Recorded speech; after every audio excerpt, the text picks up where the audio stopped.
Life transitions are stressful. We moved not too long ago. We still have a few boxes to unpack, and along the way we had to switch and migrate a lot of stuff on all of our accounts. A conversation between some of the editors here on reviews.org we were having behind the scenes. We got into a back and forth about switching ISPs when you move. We felt it was an interesting enough topic to bring up with viewers, so what say you? Do you stay loyal to your broadband provider when you move?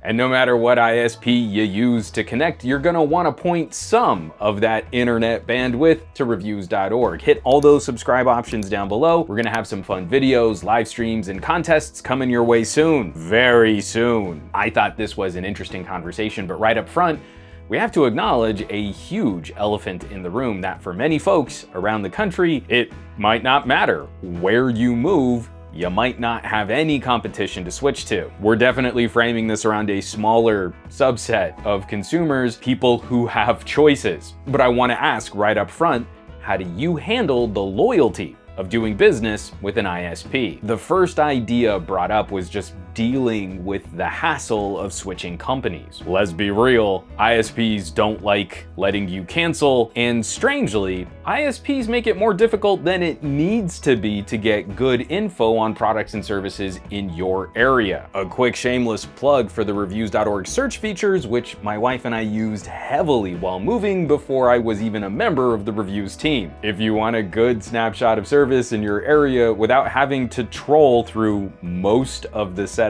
process on every ISP's website or have to call in to a customer service line, this is a terrific resource on the reviews.org site. But enough backpatting. Returning to the topic of this video, there's a strong feel on this topic. I feel like all telecoms just make this painful to keep consumers exhausted by the idea of switching. My main reply to the idea of staying out of convenience though, for my family, we ultimately stayed with Spectrum after we moved. We live just a little too far from another provider to get fiber to home.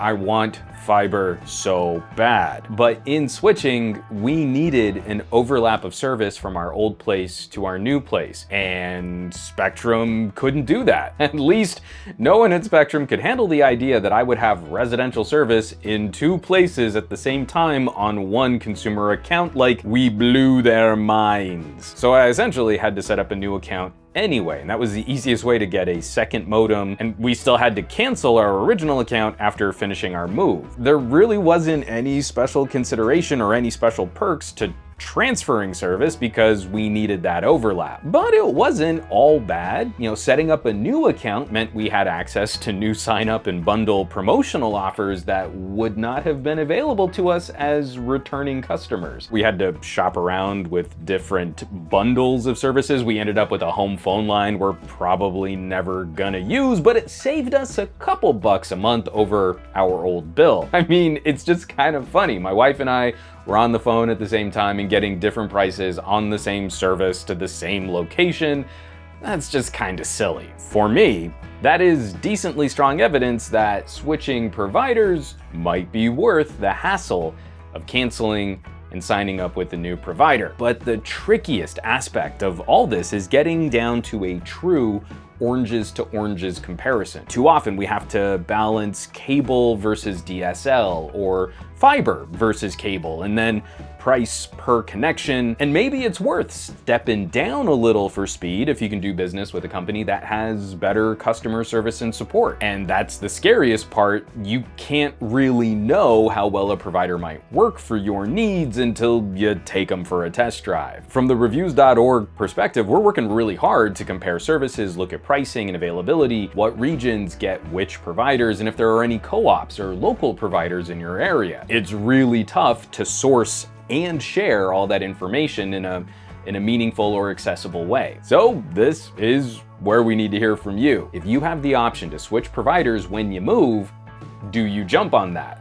Share some thoughts in the comments down below. I know personally, as soon as I can get some fiber, I'm probably gonna jump off cable. And check out all the work being done on reviews.org here on this YouTube channel, the articles, the videos, and some great search tools and other resources.